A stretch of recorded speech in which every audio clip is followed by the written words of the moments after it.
Bonjour à toutes et à tous, bienvenue dans Smart Food, votre rendez-vous sur Bismart consacré à la transition alimentaire. Les évolutions de nos habitudes alimentaires vous intéressent.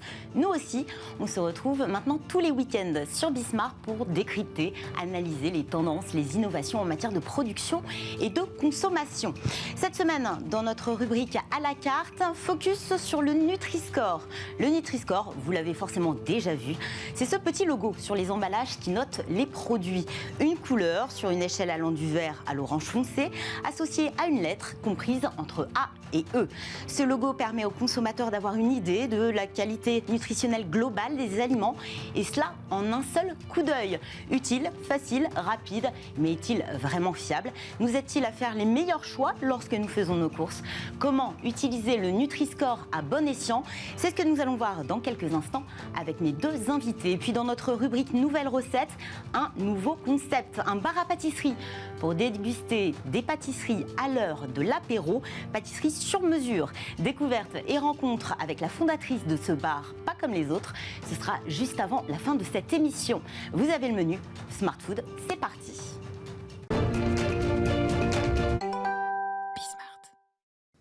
Cette semaine, dans notre rubrique à la carte, un coup de projecteur sur le Nutri-Score. Depuis 4 ans, il fleurit dans les rayons de nos supermarchés.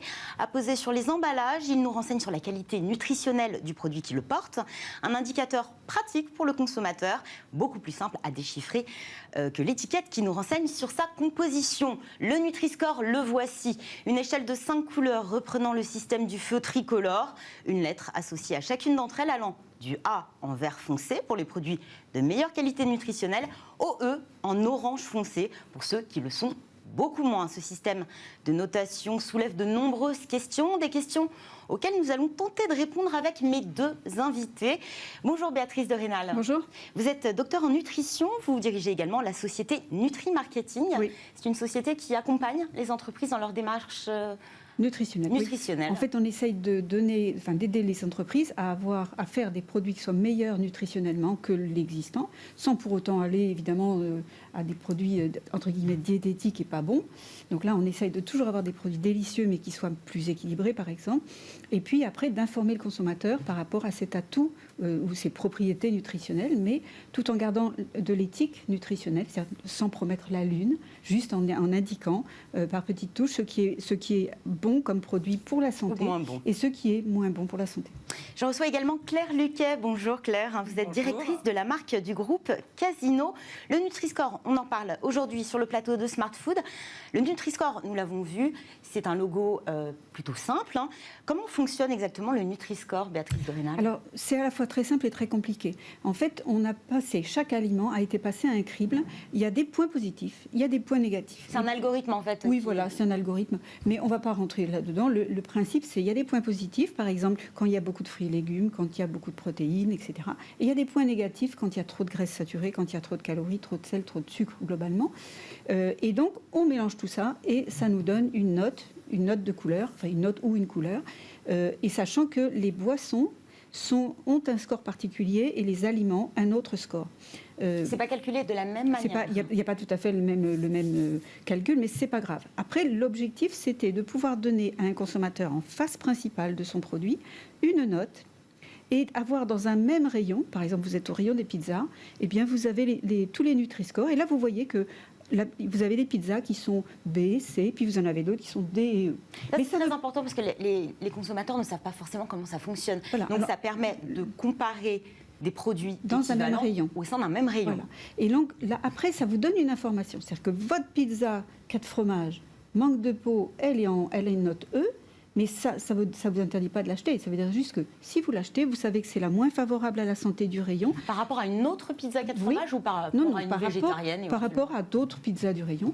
Et moyennant quoi, vous savez que celle-là, elle est note E, donc je vais la manger plutôt avec une salade verte et après je prendrai un fruit plutôt qu'un dessert ou encore d'autres choses. Donc ça vous donne une information.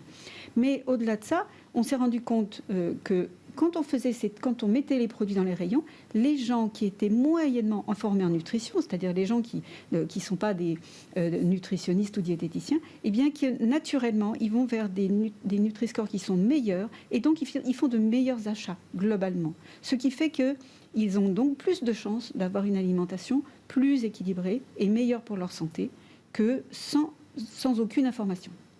Le Nutri-Score entend simplifier cette fameuse étiquette qu'on retrouve dès lors qu'on retourne un produit, une liste souvent longue avec des noms parfois un petit peu barbares.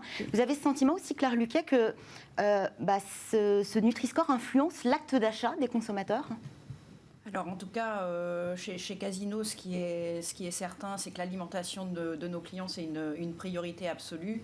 Et effectivement, la première étape cruciale pour améliorer son alimentation, c'est d'avoir une information claire, lisible. Et c'est pour ça qu'on s'est engagé dans cette démarche du Nutri-Score, puisque une fois que le client est informé, il peut faire des choix éclairés. Donc effectivement, chez Casino, c'est une démarche qu'on a rejoint parce que nous sommes une marque pionnière, engagée pour la qualité du bien manger. En fait, quand je dis pionnière, on existe depuis plus de 120 ans et la nutrition et bien d'autres sujets, c'est des sujets qui sont dans notre histoire. On va préciser que le Nutri-Score n'est absolument pas obligatoire. La marque Casino a décidé de la poser sur un certain nombre de ses produits. Aujourd'hui, quelle part des produits de la marque Casino porte le Nutri-Score ?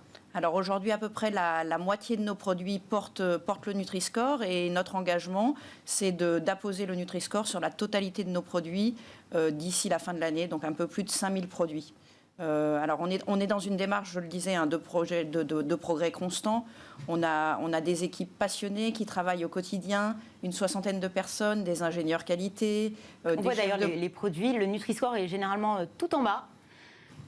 Voilà, donc là, par exemple, vous voyez, vous avez notre crevette rose. Alors ça, c'est un produit absolument unique que vous trouvez que chez Casino. Et en fait, c'est une crevette qui est allégée en sel. Donc on a retiré 25% de sel par rapport dans l'eau de cuisson par rapport aux autres crevettes du marché, ce qui nous permet d'améliorer en effet la note du Nutri-Score.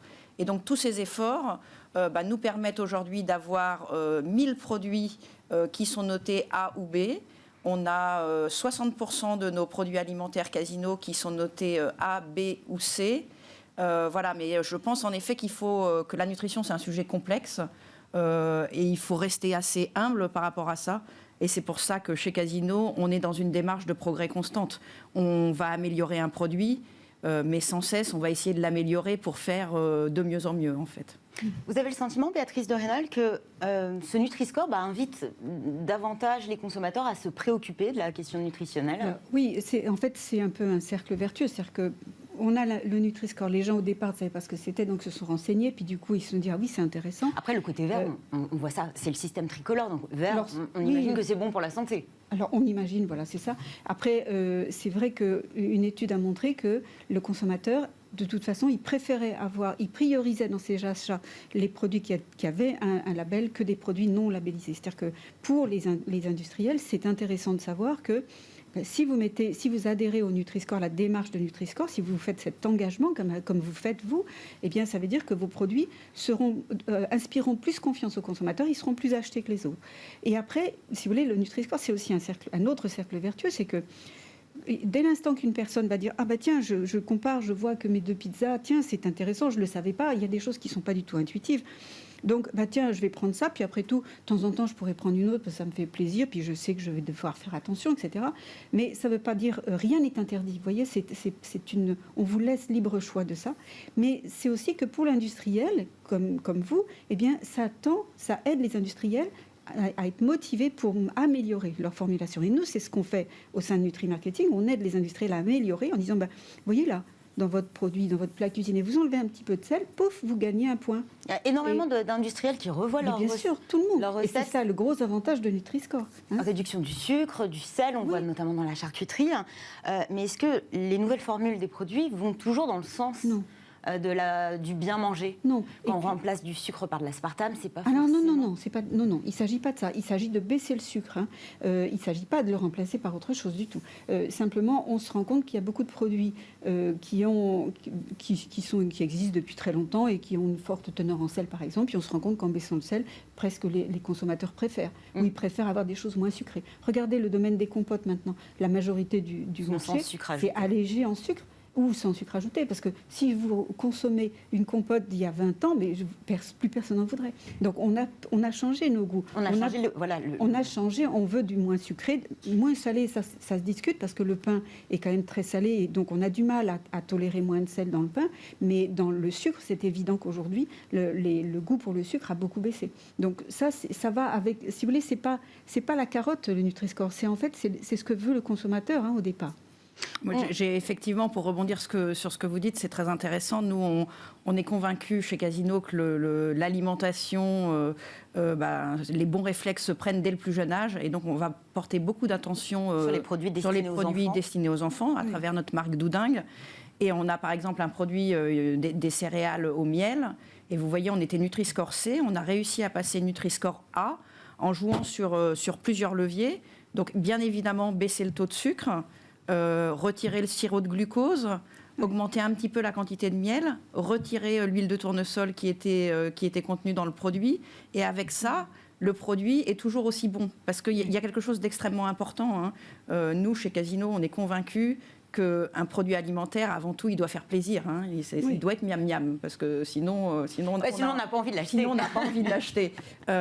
Donc, c'est tout l'enjeu, c'est de réussir à faire des produits nutritionnellement les plus équilibrés, mais en même temps qui font plaisir. Et là, c'est un bon exemple, parce nous, on va tester tous nos produits à l'aveugle, la recette avant, la recette après, par rapport aux concurrents.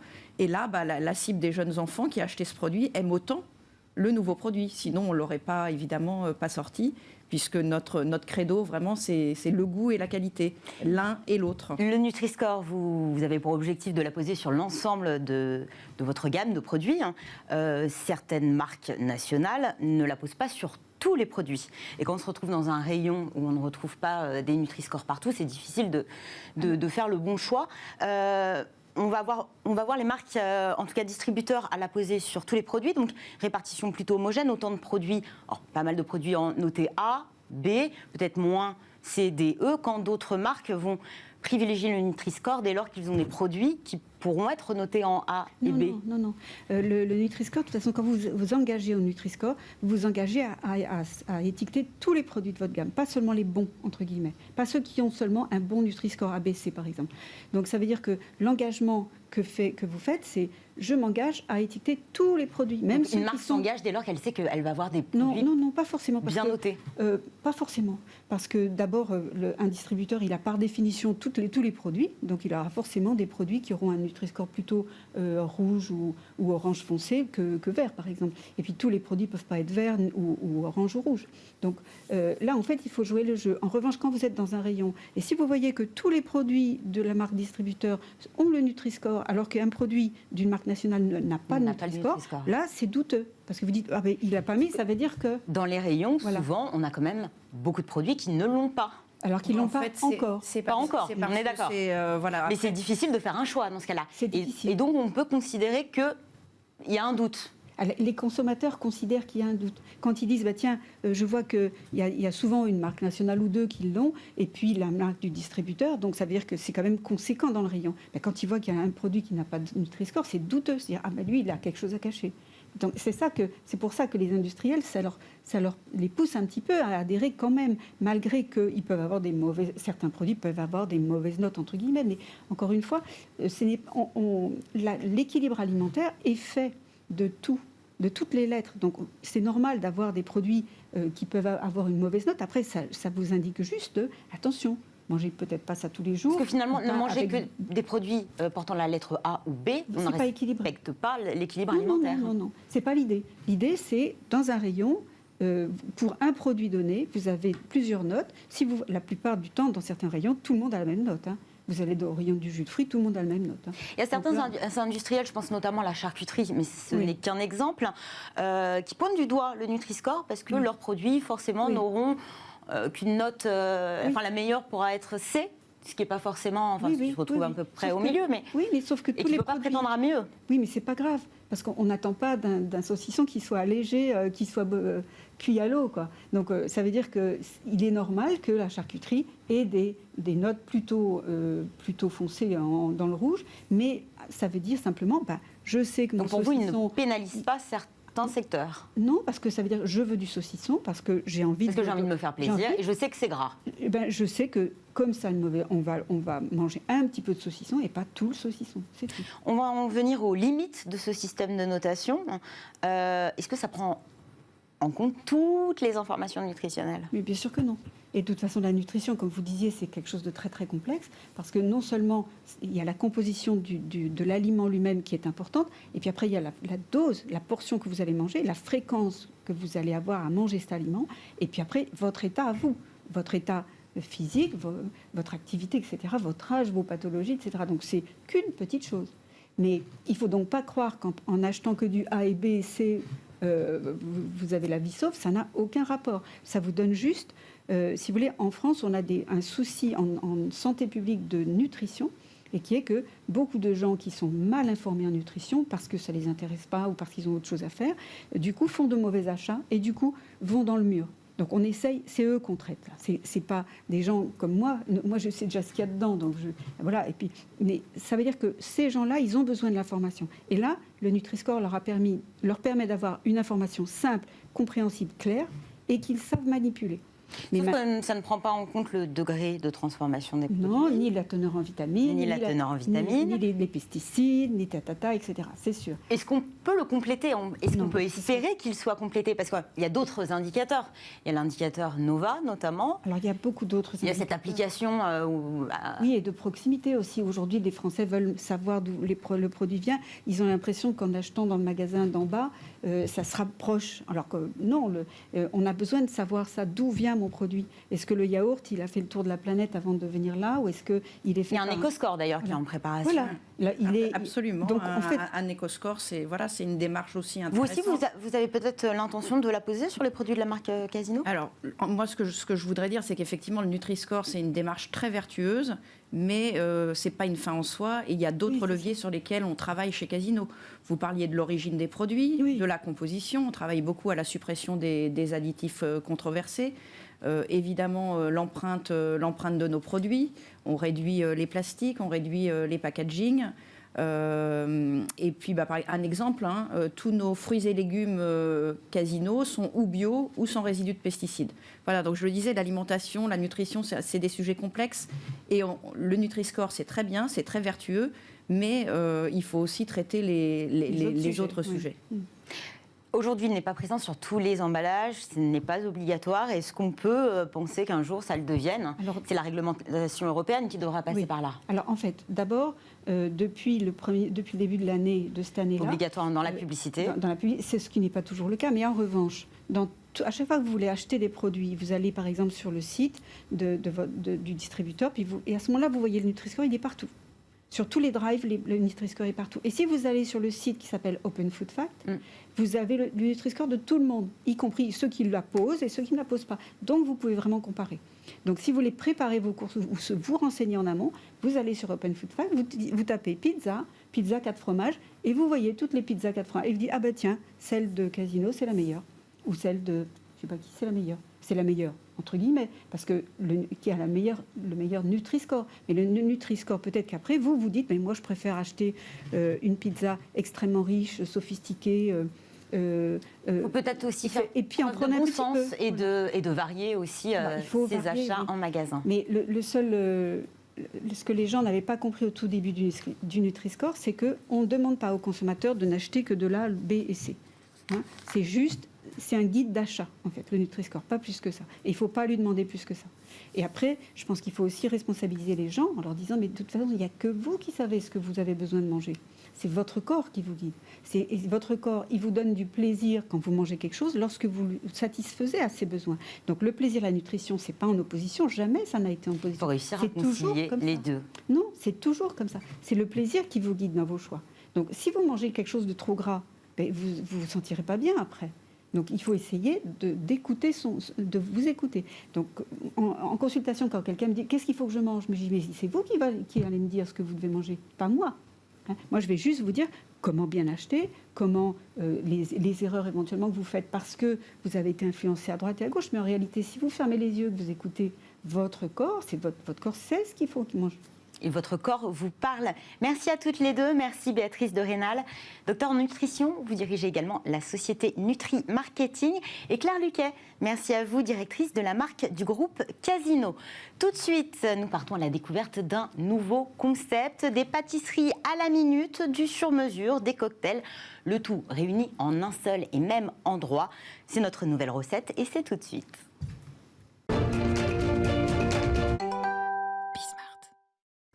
Chaque semaine dans notre nouvelle recette, nous partons à la découverte d'une innovation, d'une nouveauté, d'un nouveau concept. Et aujourd'hui, c'est une ode à la gourmandise que je vous propose sur le plateau de Smart Food avec un concept qui ravira les becs sucrés. Des pâtisseries réalisées à la minute, certaines au gré de vos envies et que l'on peut associer avec des cocktails à l'heure de l'apéro. Bonjour Adèle Doublet.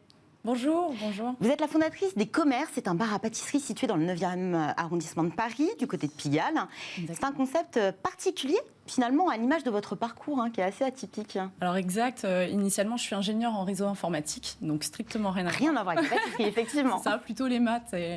Et donc j'ai un parcours effectivement un peu atypique, j'ai toujours été passionnée de pâtisserie, donc à un moment donné je me suis lancée quand il s'agit de travailler, je me suis dit peut-être que les gâteaux, ma passion, je pourrais en faire quelque chose.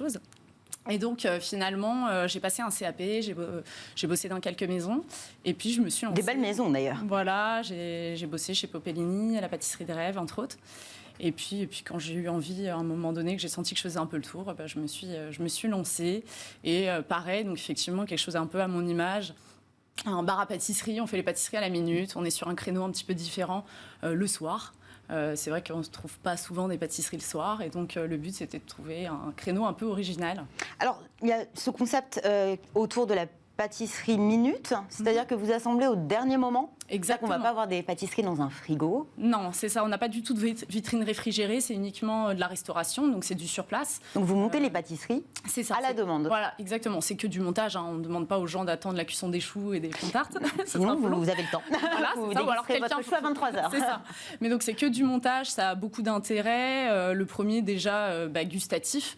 Moi je voulais retranscrire ça, d'avoir finalement des choux encore chauds, croustillants, des pâtes à tarte qui sont encore effectivement croustillantes et pas imbibées un petit peu de l'humidité des pâtisseries. Ça évite le gâchis aussi. Exactement, ça limite, c'est le deuxième axe, ça limite énormément le gâchis alimentaire parce qu'effectivement, nous, on ne part pas du tout sur des prévisions comme dans les pâtisseries où le matin, on fait ses prévisions, on fait un certain nombre de pâtisseries, nous, pas du tout. Nous, on fait uniquement à la demande. Une tarte citron, finalement, on me la demande, je la fais. Et on ne me la demande pas, finalement, elle ne reste pas dans le frigo. Le problème d'une pâtisserie en fin de journée, c'est pas qu'elle est plus bonne au niveau de la date limite de consommation.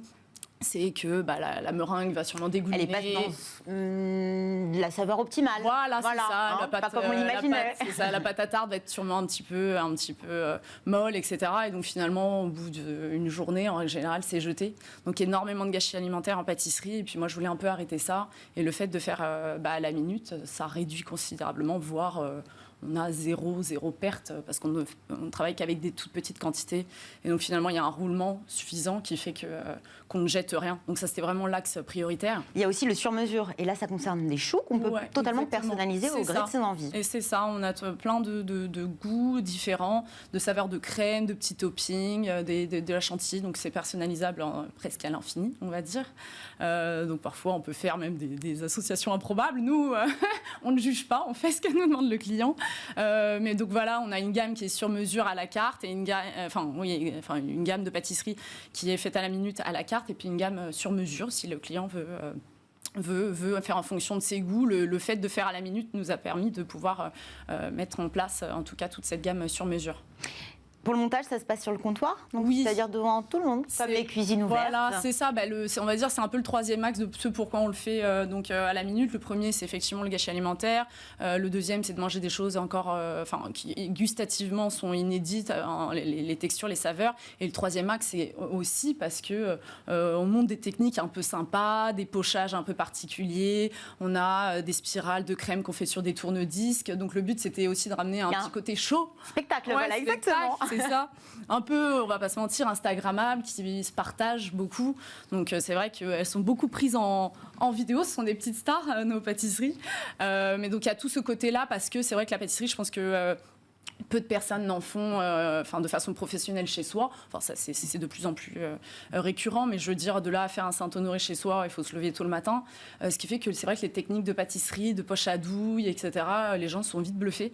Donc je me suis rendu compte qu'il y avait sûrement quelque chose à montrer. Pour nous, c'est un plaisir de pouvoir partager, en tout cas, notre savoir-faire. Et puis les gens apprécient grandement nous voir faire les pâtisseries toute la soirée. Et puis vous le disiez, ce n'est pas un salon de thé, c'est un bar à pâtisserie, c'est-à-dire qu'on vient le soir. Voilà. Vous ouvrez vers 18h. C'est ça. Le plus tôt, c'est le samedi à 16h30, mais sinon, c'est à 18h. On fait des pâtisseries jusqu'à 1h du matin. Alors, pour plein de raisons. Le premier, c'était parce que moi qui adore le sucre et la pâtisserie. Il n'y a pas de moment pour manger. Hein. Le dessert se savoure à l'heure de l'apéro, finalement. Et donc, le soir, tard, il n'y a pas grand-chose pour manger des pâtisseries, même à Paris. À part une gaufre, une crêpe. Ou une crêpe. Bon, c'est cool, hein, mais parfois, quand on veut une vraie pâtisserie, on ne trouve pas. Donc le but, c'était pour les petites fringales nocturnes de sucre, on est là jusqu'à 1h du matin. Et aussi pour les sorties de restaurant, quand on n'a pas envie de manger la crème brûlée ou le moelleux au chocolat, même si moi aussi j'adore moelleux au chocolat de temps en temps. Après, on voit les créations devant vous. Alors qu'est-ce qu'on a exactement ? Alors ceci, c'est un Saint-Honoré qui est pistache fraise des bois. Là, on a une tarte passion ananas caramélisé. Et là, c'est la pâtisserie du moment, c'est à la figue et à la noix. Donc, il y a une pâtisserie qui change tous les mois, bien sûr en fonction des fruits de saison, etc., de ce qu'on trouve sur le marché. Et puis après, on a une carte qui change 2 fois par an. Pareil, une carte plutôt été avec des produits, beaucoup de fruits rouges, etc. Et puis une gamme un peu plus hiver avec des parfums un peu plus gourmands.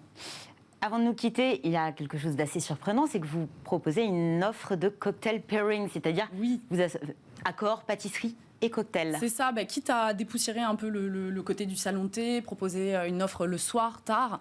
Le but, c'était de pimper un petit peu le salon de thé, pas offrir du thé, du café. Et en fait, j'ai pensé à associer, à faire un pairing avec les cocktails. Et il se trouve que ce sont finalement des associations qui sont très faciles à faire parce qu'un cocktail se construit... Même avec les spiritueux qui sont quand même assez oui, forts. après, alors il y a des règles à respecter. Nous, on a des idées par rapport aux pâtisseries parce que le premier point, c'est les pâtisseries qu'on crée et ensuite, après, on crée un cocktail à partir de la pâtisserie. C'est toujours dans ce sens-là. Donc, c'est vraiment pensé. Voilà, c'est ça. Donc après, on travaille avec un mixologue ou un barman et à chaque fois, effectivement, donc il y a des liqueurs, des vins, parfois ça peut arriver, des choses qui se marient très bien avec. Et c'est vrai que la construction d'un cocktail, finalement, est très, très ressemblante à celle d'une pâtisserie. Donc, soit on associe avec des goûts contrastants pour atténuer parfois un peu la lourdeur de certains gâteaux, comme avec du chocolat, on ne va pas mettre un cocktail au chocolat. Mais donc, on va trouver une association contrastante, mais qui se marie bien avec. Et parfois, avec d'autres pâtisseries, comme une tarte citron, on peut partir sur des associations qui vont être ressemblantes, faire un cocktail à base d'agrumes ou ce genre de choses. Et ce qui fait que toute la réflexion est faite à partir de la pâtisserie. Et le but, c'est de ne pas alourdir le gâteau ou de le rendre plus sucré, de partir sur quelque chose de forcément très, très sucré. Mais c'est vraiment qu'à chaque cuillère de pâtisserie, si on boit le cocktail, ça met vraiment en valeur la pâtisserie. Il n'y en a pas un qui écrase l'autre finalement en termes de saveur. Un beau mariage.